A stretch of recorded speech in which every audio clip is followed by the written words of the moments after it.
Welcome to the Crypt of Wax, where we cover the latest metal releases. Today, we are talking band from Kansas, Mike, Cataphract, with the album Mysterious Lineages. Not heard about this band before until this release, Mike. What about you? No, not at all. I saw them come up on a well-known YouTube channel that shows all the Sh- underground stuff. Shout out No Gleaming Light. Shout out, yeah, no gleaming light. And so never heard of them. I looked them up. They seem quite a small band, don't they? I think they're. This might have come out on a very small label, but they're basically sort of a more unsigned kind of newish band. Yeah, I think this is their second full length. I believe they formed in 2017, their first full length in 2021, and then this is the kind of follow up a few years later. But yeah, this is the It first feels time. like there's a bit of a gap, doesn't there? Like the demo to the first album was quite a gap, but then they've been sort of busier since then. Yeah, man. Then yeah, EPs and demos. So I think hopefully in the full swing of it now. But yeah, a quick overview. This band are just basically raw black metal with a few influences from kind of other subgenres, which we'll talk about. Geezer. I know. Fuck off. Mike's on location. I'm on location. Yeah. He's just smoking next to my car, isn't he? Can you see him? It's the things we do to get these I know. things out. I had to have to do this in public. I'm rinsing some restaurants free Wi-Fi. Um, Good connection. Though. I'm impressed. Yeah. He's fucking, So a quick yeah, overview. They're a black metal band predominantly, but yeah, pulling genre influences from other areas such as like hardcore and maybe a touch of death metal. But we'll get on that when we get to them. But one thing, Mike, I want to say initially is they are a band. It's not a one man project. They're a fully fledged band, and they are. Yeah, I thought I saw a thing saying they were a two-piece at one point, but they're not, are they? There's no, I believe.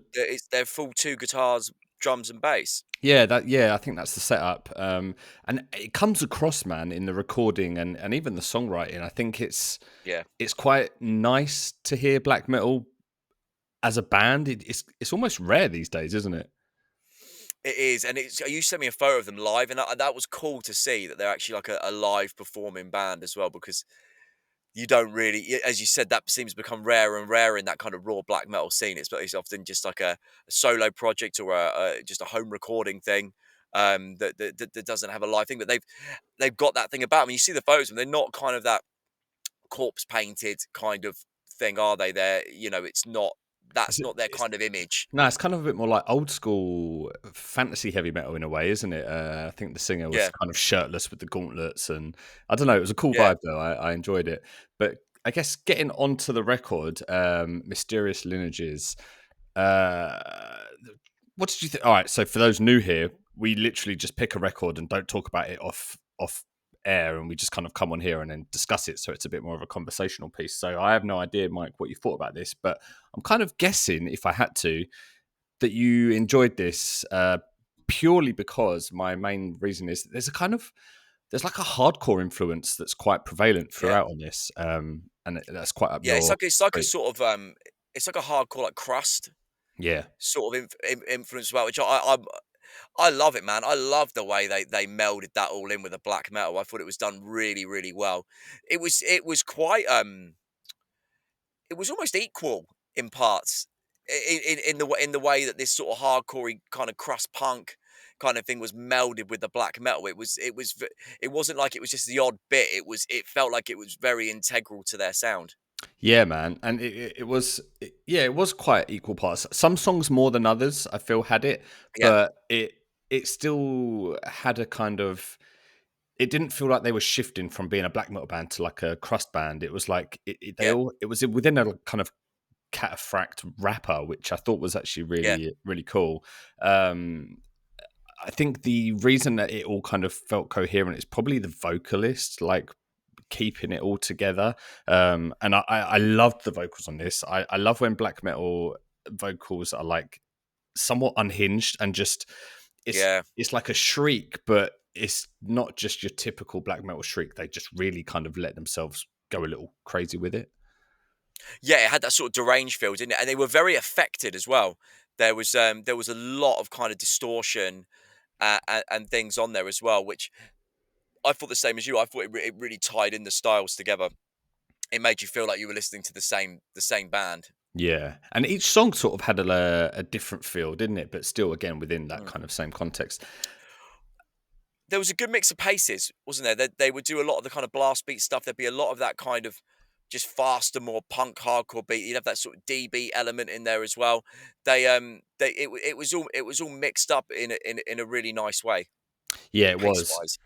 And in tonality, they kind Mm. of would start with like a kind of uplifting. It usually went from uplifting to dark, but they weren't scared to kind of use more uplifting kind of chord progressions and like Yeah. and note structure, and then just flip it and go really evil. And I think that kind of gave them a little like edge above if they were just purely like an evil sounding band. Yeah, there was kind of melody throughout, wasn't there? You know, Yeah, it was there really was. it was always prevalent in the riffs they were writing. But what I liked is that they go kind of like icy black metal in places, and then it would go kind of like this punk sort of crust kind of riff, this sort of like nastier kind of hardcore style thing in there. And then sometimes you'd hear him mix it, like one guitar be playing like an icier riff underneath something that's maybe a bit more power kind of hardcore kind of riff. They kind of meld them into one another, and it actually added this really cool mood and power to some of the songs. Yeah, yeah. I think track 3, followed by the Equinox. One of my notes was that they explored different elements of black metal. You had the kind Yeah, of more riffier, very early second wave, like early Mayhem, early Dark Throne. But then they would kind of flip it and go into those more like atmospheric trance, kind of more like thrashy, yeah, more US black metal, but like not as grandiose. And yeah, and I think the drums did a good job of like switching up those tones as well. There was like a lot of the drummer would like switch up the beats quite a lot within like a section and give it like a different feel, and that was especially noticeable in track 4, Idol of the Stoic Entities, Eternity. Sorry, the first riff in it was like really evil, but the drummer would switch through different styles. Like he maybe did like 4 different styles, and even threw in like a cheeky 2-step in there, which I thought was like a really kind of good nod to that kind of more crust hardcore crossover. yeah. There was a bit as well in that song where they did this really nice like melodic change. It was around 2 minutes 50, and it sort of changed. I remember the drum beat changed as well, and the guitars just went really quite melodic, and it was quite sudden, but it was really well done. And it when it sort of stops you, and like, oh, that's cool. It was like, yeah. I noticed as well these songs they all had really good endings. Do you know Do what I you, mean? do you think they got better as they went on, the songs? Potentially. I always felt like the last minute to 30 seconds was always a real highlight of each song. I'm the same. There was a on that track 4 again. There was a moment towards the end where it kind of all cut out, and the drums did like a fade in. They like faded in the beat to Was like it like disco? It was like, almost like disco-y. almost, yeah. It was a kind of bizarre drum choice, but like they like faded it in, and it was done manually. You could Yeah. tell it wasn't like just Yeah, turning a yeah, knob. yeah. I think the drummer was like doing it. It was weird because it had this almost like dance sort of thing to it, and then it was just that the snare was almost taken out. So when the snare then came back in, it was almost in like a blast again. Yeah, it was really interesting, man. Really unique. Yeah, I really enjoyed that. There was one part of an ending. I think track 6, "Moon of the Heartlessness." yeah. There was a riff that I put. Mike's gonna love this riff. It was a proper like punky hardcore riff at the end. But I feel that like This was my favorite song. This was my highlight song. yeah, I thought it would be. It was more punkier overall, wasn't it? The whole tone. But there was some really good black metal mixed in with it as well. There was a great chord Yeah. progression at around 150. It really reminded me of like Yeah, that's what I've got. That was my Anthem's favorite bit of era. the album, that section. Yeah, it was giving Emperor, the kind Yeah. of chord progression, and then yeah, they went into that kind of punky hardcore riff at the end. But I think right that you're only getting that kind of change because it's a band. I feel that they're like maybe bringing Yeah. different elements each, and like I think that's what's like adding to that flavor. Yeah. Yeah. You're getting those influences from different people within it, and the record. I'm not saying it is, but it's got that feel of it being recorded live in a room. Yeah, I was going to You know, touch on that. it sounds like they're in like a dingy practice room, just like you know playing these songs, and you got all the feedback and stuff. It just captures that vibe so well. Yeah, and you can also hear like the drummer like counting everyone in with the clicks and stuff like that. Yeah, I love I that. like it, man. I Yeah, was a big fan of this. I'll be honest. Like, I really, really like this. yeah, man. Same. I don't think it breaks anything new. Like it's not like a groundbreaking record, but it was just like a really solid, good black metal record. I mean, you say that, but I'm trying to think of other albums that really hit those sort of ways that they do it. I mean, I'm sure there are plenty, but that spring to mind, that sort of mix it in this kind of way. Like, I don't know. It's. I don't want to say it's unique, but I can't think of many other albums that do this that I would immediately go to over this if I want that kind of real kind of black metal, kind of hardcore crust, kind of mix up. The only one that comes to mind straight off the top is Final Dose. Do you remember that band? We kind of Yeah, covered them but this is earlier. better than Final Dose. Do you think Yeah, it had? I think it had more to it than yeah. Final Dose did. But yeah, I think the final track for me didn't. It was probably the weakest song on the record. I felt that there were. I think everything else had a bit more to it, but by that point, I didn't really mind. I enjoyed the whole experience anyway. That it was all okay.